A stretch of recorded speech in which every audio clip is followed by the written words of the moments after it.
আজকে দেখাবো রুই মাছের মাথা লেজ কাটাকুটাকে কিভাবে সুস্বাদু মুখরোচক একটি খাবারে পরিণত করা হয়। তো চলুন ভিডিওতে যাওয়া যাক। অনেক দিন কোনো রেসিপি শেয়ার করা হয় না, তাই ভাবলাম যে আজকে একটা নতুন আইটেম করছি, তো সেই রেসিপিটাই আপনাদের সাথে শেয়ার করি। তো আমি এখানে প্রথমে নিয়ে নিয়েছি রুই মাছের মাথা লেজ, তারপরে কান, এরকম কিছু অংশ নিয়ে নিয়েছি। রুই মাছের মাথাটা আসলে সবসময় সব কিছু দিয়ে বা কোনো তরকারি দিয়ে সবসময় খেতে ভালো লাগে না, আবার অনেক সময় অনেকে রান্না করলে গন্ধও থেকে যায়, তো সেই জন্যই অনেকে খেতে চায় না। তবে আমার শাশুড়ি মা মেথি দিয়ে একটা আইটেম করতো রুই মাছের মাথা লেজে দিয়ে, আমি দেখিনি কখনো, কিন্তু ওনার মুখে শুনেছি আর আমি টেস্টও করেছি। তো ভাবলাম যে আপনাদের সাথেও সেটা শেয়ার করি। তো আমি প্রথমে লবণ দিয়ে ভালো মতো এটা ধুয়ে নিয়েছি মাথাটা লেজগুলোকে। এখন আমি আবার একটু যাতে গন্ধটা দূর হয় সেটার জন্য কি করব, হাফ চামচ পরিমাণ লবণ দিয়ে দিব, আর হচ্ছে এরকম একটা স্লাইস লেবু আমি রস চিপে দিয়ে দিব এটার মধ্যে। এখন লবণ আর লেবুটাকে ভালো মতো একটু মাখিয়ে 10 মিনিটের জন্য আমি এভাবে করে রেখে দিব রেস্টে, যাতে লেবুর গন্ধটা আর লবণটা মাছের মধ্যে ঢুকে যায়। 10 মিনিট পরে আসলাম। তো এই যে মাছের মাথাগুলো থেকে এরকম ঘোলা ঘোলা পানি বের হয়েছে। তো এখন মাছের মাথাগুলোকে আমি আবার সুন্দর করে ধুয়ে নিব। ফ্রাই প্যান নিয়ে নিয়েছি, সেখানে আমি 2 টেবিল চামচ পরিমাণ রান্নার তেল দিয়ে দিয়েছি, আর আমি সাথে 1 টেবিল চামচ পরিমাণ সরিষার তেলও দিয়ে দিলাম। আমি প্রথমে এখানে ফোড়ন দিব। তো আমি এখানে হাফ চামচেরও কম মেথির ফোড়ন দিয়ে দিলাম।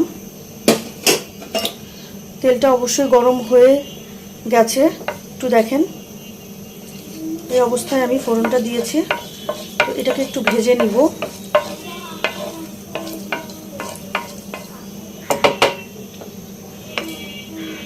লাল লাল ভাজা হয়ে আসলেই হচ্ছে এখানে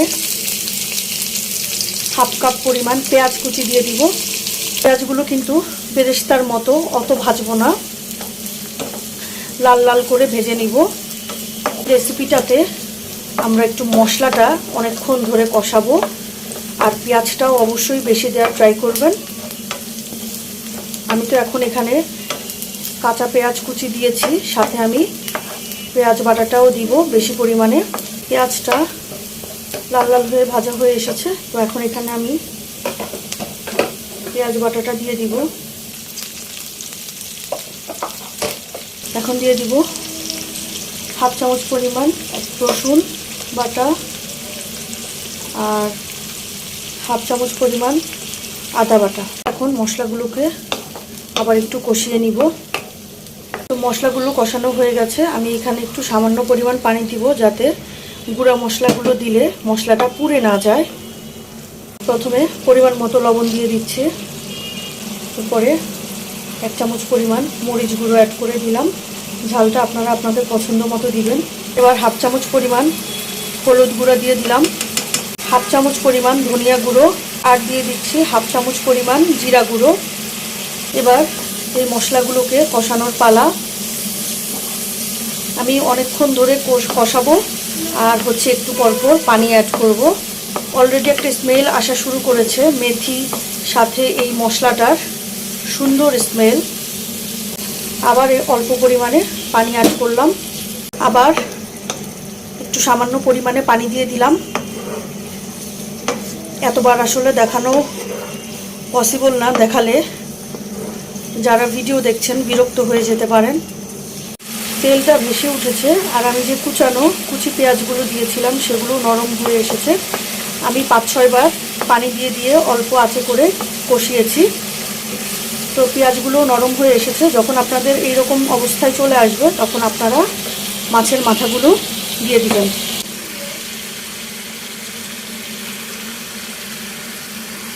আবার আমি মাছগুলোর সাথে মশলাগুলোকে ভালো মতো কষিয়ে নিব। তো এভাবে এখন থাকুক, তারপরে আবার উল্টে পাল্টে দিব। এখন একটা ঢাকনা দিয়ে ঢেকে দিলাম কিছুক্ষণ। মাছের মাথাগুলোকে এভাবে আমি কষিয়ে নিব। 5 মিনিট পরে এখন দেখি এটার কি অবস্থা। পানি ছেড়ে দিয়েছে একটু। তো এখন ওই পাশটা আবার উল্টে দিব। উল্টে দিয়েছি। এখন আবার এটাকে 5 মিনিট ঢাকনা দিয়ে রেখে দিব। 5 মিনিট পরে আবার আসলাম। তো এখন ঝোলটা প্রায় শুকিয়ে গেছে। আর এইটাই কিন্তু, এই রান্নাটাই কিন্তু মাছগুলো একটু খুলে খুলে যাবে, কোনো সমস্যা নেই, সেটা খেতে আরেক রকম মজা হবে। কাঁটাগুলো খুলে খুলে যখন মাছগুলো ছাড়িয়ে ছাড়িয়ে যাবে আর মশলাটার সাথে মিশে যাবে, সেটা খেতে আরও বেশি মজা লাগবে। তো আমি এখানে আবার সামান্য পরিমাণ একটু ঝোলের পানি দিয়ে দিব, অল্প করে। এখন আবার পানি দিয়ে আবার কষাবো।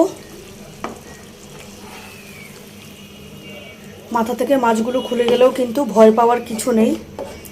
এই রেসিপিটা মূলত আসলে বাচ্চারা খেতে পারে না, কারণ যেহেতু ছোট ছোট কাঁটাগুলো বের হয়ে যায়। বড়রাই খায়, কিন্তু যদি কোনো বাচ্চা কাঁটা বেছে খেতে পারে তাহলে তাকে তো অবশ্যই সাধুবাদ জানাই। তো এখন আবার ঢাকনা দিয়ে আমি ঢেকে রাখবো।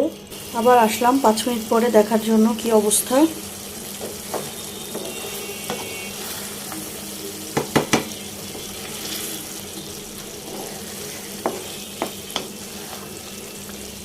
এখন আবার একটু ঝোলের পানি দিব, তবে এই ঝোলের পানি হচ্ছে লাস্ট পানি, এরপরে আর দিব না।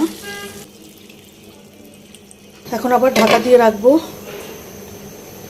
তো এখন এ পর্যায়ে আমি দিয়ে দিব হচ্ছে 1/2 চামচ পরিমাণ জিরা গুঁড়ো, আর দিয়ে দিচ্ছি 5-6টা আস্ত কাঁচামরিচ, আর দিয়ে দিচ্ছি কুচি করে রাখা ধনিয়া পাতা, একটু বেশি পরিমাণে দিব।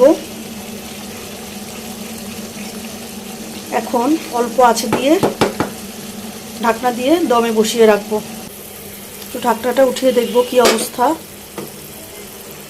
একদম ধোঁয়ায় ভরে গেছে। মাশাআল্লাহ, খুব সুন্দর একটা ফ্লেভার বের হয়েছে ঢাকনাটা উঠানোর সাথে সাথে।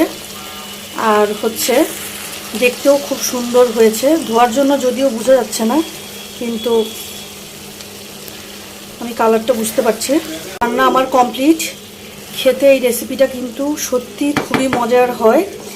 আর হচ্ছে আমি এই আজকে প্রথম রান্না করলাম, কিন্তু আমি এর আগে আমার শাশুড়ি মায়ের হাতের এই রেসিপি রান্নাটা আমি খেয়েছি, তাই বলতে পারি যে অনেক মজা হয়। তো বাসায় আপনারা অবশ্যই ট্রাই করে দেখবেন। যারা মাথা দিয়ে টেনশনে থাকেন মাছের মাথা নিয়ে, তারা কিন্তু এই রেসিপিটা অবশ্যই ট্রাই করে দেখবেন। আশা করি সবার কাছেই ভালো লাগবে। গরম সাদা ভাত নিয়ে বসে গেলাম ট্রাই করার জন্য যে খাবারটা কেমন লাগে। তো আমি আগে নিজের হাতে কখনো করিনি, আমার শাশুড়ি মা করেছিল। সেটার উপরে আমি ডিপেন্ড করে যতটুকু আমি বুঝেছি সেভাবেই আমি আইটেমটা আজকে করেছি। তো বিশ্বাস করবেন, আমার কাছে খেয়ে মনে হয়েছে আসলেও সত্যি অসাধারণ। মাথাটা এইভাবে করে রান্না না করে যদি আমরা অন্য কোনো কিছু দিয়ে রান্না করি, খেতে কিন্তু এতটা ভালো লাগবে না যতটা ভালো এইভাবে রান্না করলে লাগে। তো অবশ্যই রিকোয়েস্ট থাকবে, বাসায় অবশ্যই একবার হলেও ট্রাই করে দেখবেন, যাতে করে বুঝতে পারেন যে আসলে এই রেসিপিটা কতটা মজার হয়।